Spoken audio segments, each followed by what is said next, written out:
Gloire au Seigneur, Dieu vous bénisse, au nom puissant de Jésus notre Sauveur. Amen. Aujourd'hui, je vous parlerai de la relation qu'a le pasteur avec les chrétiens. Alors pour ça, nous allons prendre l'épître de Paul à Timothée, parce que c'est des épîtres où Paul s'adresse à Timothée, c'est l'épître pastorale. Il dit ici de Timothée, chapitre 4, verset 2, il est dit « Prêche la parole, insiste en toute occasion, favorable ou non, reprend, censure, exhorte avec toute douceur et en instruisant. » Il dit de prêcher la parole en toute occasion, favorable ou non. C'est Paul qui dit cela à Timothée. Et le rôle du pasteur, c'est de prêcher la parole de Dieu, de prêcher l'évangile de Jésus-Christ, afin que les âmes passent de la mort à la vie et des ténèbres à l'admirable lumière de Christ, notre Sauveur merveilleux. Et qui viennent dans l'église, afin que, ces gens-là soient enseignés, et qu'ils aillent de victoire en victoire, et qu'ils aillent en maturité. Ça, c'est le rôle du pasteur. Il est là pour enseigner. Il est là pour exhorter, pour paître, je dirais, le troupeau du Seigneur, enfin le troupeau en parenthèse, les brebis du Seigneur. Il est là pour conduire le peuple. Il est là pour enseigner, conduire, exhorter, encourager, édifier le peuple de Dieu. Ça, c'est son rôle. Il est là pour prendre soin du peuple de Dieu. Il est là pour prendre soin des enfants de Dieu. Il est là pour nourrir le peuple de Dieu. Il est là pour que aussi les enfants de Dieu cherchent le royaume de Dieu. Cherchent celui qui est le roi dans ce royaume, c'est-à-dire Jésus-Christ. Car on ne peut pas chercher un royaume si on ne cherche pas celui qui est le roi du royaume, c'est-à-dire Jésus-Christ. Il est là pour que les gens s'attachent au Seigneur. Il est là pour que les gens marchent avec le Seigneur. Voyez-vous? C'est son rôle. Il est là pour que le peuple de Dieu puisse avancer avec le Seigneur, en eau profonde avec le Seigneur. Il est là pour, je dirais, lorsque les chrétiens prennent rendez-vous avec lui, il est là pour écouter le peuple de Dieu, pour comprendre leurs difficultés physiques qu'ils peuvent rencontrer, maladies, tout ce que vous voulez, difficultés spirituelles, difficultés économiques.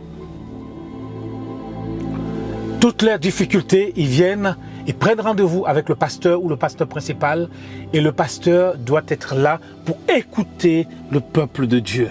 Parce que nous sommes encore dans ce monde, et le peuple de Dieu rencontre encore les problèmes que les autres rencontrent par rapport à son travail, financièrement, par rapport à ses enfants, par rapport à son couple, et le pasteur doit être là pour écouter les enfants de Dieu afin de trouver une solution spirituelle, une solution physique, prier pour eux, afin que le malade soit guéri. Financièrement, si on peut aider, si l'église est riche, on peut aider les chrétiens, oui. Je ne comprends pas que certaines églises sont riches et les chrétiens sont pauvres, ou que le pasteur soit riche et que les chrétiens soient pauvres, que le pasteur arrive en gros 4x4 et les chrétiens marchent à pied dans la poussière, que le pasteur habite un mansion et les chrétiens sont dans les favelas, les chrétiens sont dans les bidonvilles, les chrétiens sont dans les ghettos. Je ne comprends pas cela. Le pasteur est là pour aider les chrétiens. Il est là pour, comme un médecin, pour soigner le peuple de Dieu, pour nourrir le peuple de Dieu. Il est là pour prier pour eux. Il est là pour veiller sur eux. Les chrétiens ne lui appartiennent pas. Les chrétiens appartiennent au Seigneur. Qu'il soit là, qu'il ne soit pas là, le Seigneur bâtit son église et le Seigneur conduit son église. Mais il y a quelque chose que je ne comprends pas, c'est que des fois il y a des chrétiens qui arrivent dans des assemblées Surtout quand les assemblées sont grandes. Quand les assemblées sont grandes, on dit oui, il y a des départements qui prennent soin des chrétiens. Des départements. Tel département ou tel pasteur, stagiaire, tel pasteur, ils prennent soin des chrétiens.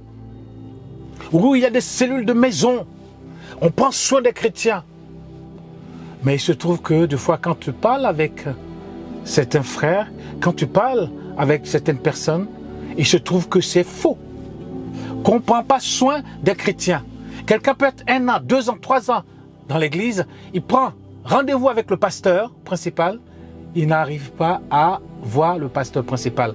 Par contre, le pasteur principal, quand il s'agit de quelqu'un qui est riche, il s'agit d'une autorité, il s'agit le pasteur principal, oh petit soin, allez, venez, ainsi de suite, je vous reçois, ainsi de suite. Mais le chrétien qui est là, qui peut-être balaie l'église, qui peut-être nettoie l'église, qui est peut-être là, dans l'humilité, il prend rendez-vous avec le pasteur. On ne prend pas soin de lui s'il est malade. On ne prend pas soin de lui si financièrement il a des problèmes. On ne prend pas soin de lui s'il a des problèmes dans son travail. On ne prend pas soin de lui. Et ça, c'est un problème dans nos assemblées. Lorsque quelqu'un arrive et qu'on se renseigne, enfin certains se renseignent, ou qu'on voit qu'il habite dans tel quartier, ou qu'il habite dans le 16e arrondissement, ou qu'il habite tel quartier, il habite à Neuilly, ou il habite à Cocody, il habite à Marcory, résidence, il habite à ceci, ou à cela, ou à zone 4. Ou avec une grosse voiture, eh bien les gens se disent, ah ben celui-là, il a beaucoup d'argent, donc on commence à prendre soin de lui, on prend soin de lui. Quand il demande un rendez-vous, eh bien on court, on dit oui, il n'y a pas de souci, le pasteur est là, le pasteur principal est là, il n'y a pas de souci. Donc quand est-ce que vous voulez voir le pasteur? Quel jour vous voulez voir le pasteur? Eh bien il est disponible, il n'y a pas de souci. Eh bien il arrive à voir le pasteur facilement, pas de problème, il arrive à voir le pasteur facilement. Mais lorsqu'il s'agit d'un chrétien, eh bien un simple chrétien qui vient à l'église, qui n'est pas peut-être riche, qui n'est pas peut-être d'une grande famille, mais qui veut voir le pasteur, qui veut parler avec l'homme de Dieu, qui veut, n'est-ce pas, dire ses problèmes de couple à l'homme de Dieu, ses problèmes qu'il rencontre dans son travail, des problèmes qu'il rencontre avec ses enfants. Des fois 1 an, 2 ans, 3 ans, la personne ne peut pas voir le pasteur. Alors que le pasteur il voyage, il part partout dans le monde, il rencontre des personnes, mais ses propres chrétiens qui sont dans l'église, qui prennent rendez-vous avec lui, eh bien ces chrétiens n'arrivent pas à rencontrer le pasteur, n'arrivent pas à voir le pasteur, ils n'arrivent pas à, n'est-ce pas, à prier même avec leur pasteur. Parce que lorsqu'on rencontre le pasteur, il faut prier, à prier avec leur pasteur. Et ça, c'est un problème dans nos assemblées. Qu'est-ce qui se passe? Et quand il y a un chrétien qui donne beaucoup au niveau de la dîme, beaucoup au niveau de ses offrandes, eh bien, quand on l'a remarqué, eh bien, quand il prend rendez-vous, automatiquement, on le reçoit dans le bureau. Et parce que s'il s'en va, eh bien, on va avoir des problèmes au niveau des offrandes, au niveau de la dîme. Donc, on le reçoit facilement. Mais quand il s'agit d'un chrétien simple, qui vient, qui donne sa dîme et ses offrandes, qui est régulier et qui est là, et qui ne crée pas de problème, ainsi de suite, eh bien, on le néglige. Il est négligé. Et ça, il faudrait que le pasteur fasse attention. Parce que le Seigneur ne fait acception de personne. Le Seigneur ne considère pas qu'il y a des grands ou qu'il y a des petits. Il n'y a ni femme, ni homme, il n'y a ni grec, ni juif. Et le Seigneur voit tout le monde pareil. Dieu voit tout le monde pareil.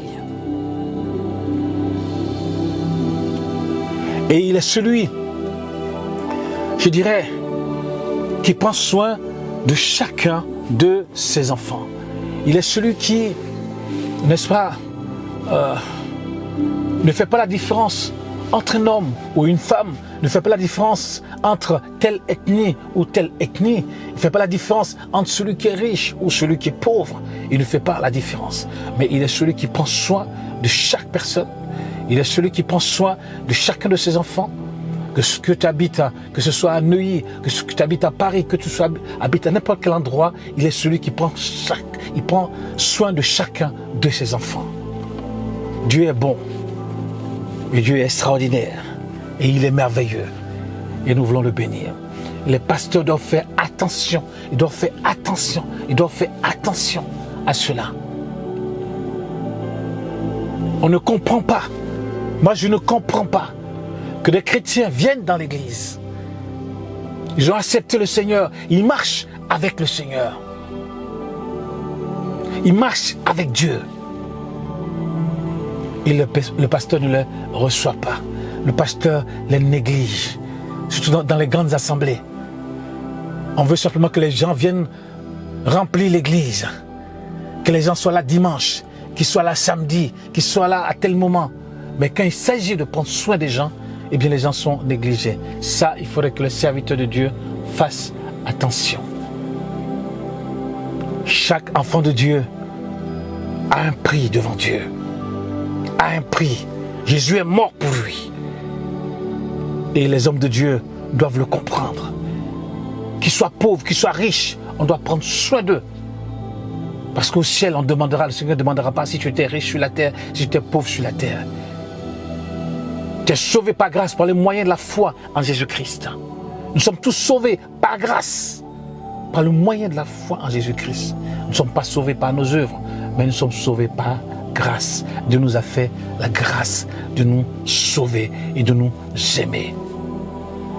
Que Dieu vous bénisse. Si vous êtes serviteur de Dieu, prenez soin des chrétiens. Tellement certains serviteurs ne prennent pas soin des chrétiens, certains chrétiens, des fois, eh bien, ils quittent l'assemblée, ils abandonnent l'assemblée, eh bien, ils partent de là, et quelquefois, ils sont perdus de la nature, et quelquefois, certains même, ils rétrogradent, et on se demande où est-ce qu'ils sont. Mais c'est parce qu'on n'a pas pris soin d'eux. Nous devons prendre soin des chrétiens. Que Dieu vous bénisse dans le nom puissant de Jésus-Christ. Alléluia. Dieu est merveilleux. Dieu est puissant et il est glorieux. Que Dieu vous bénisse là où vous êtes, dans le nom puissant de Jésus de Nazareth. Quand on dit qu'on prend soin des chrétiens, on veut voir cela dans la réalité. Ce n'est pas seulement que dans les paroles. Il faut que cela soit vrai dans la réalité. Au nom de Jésus. Amen. Amen.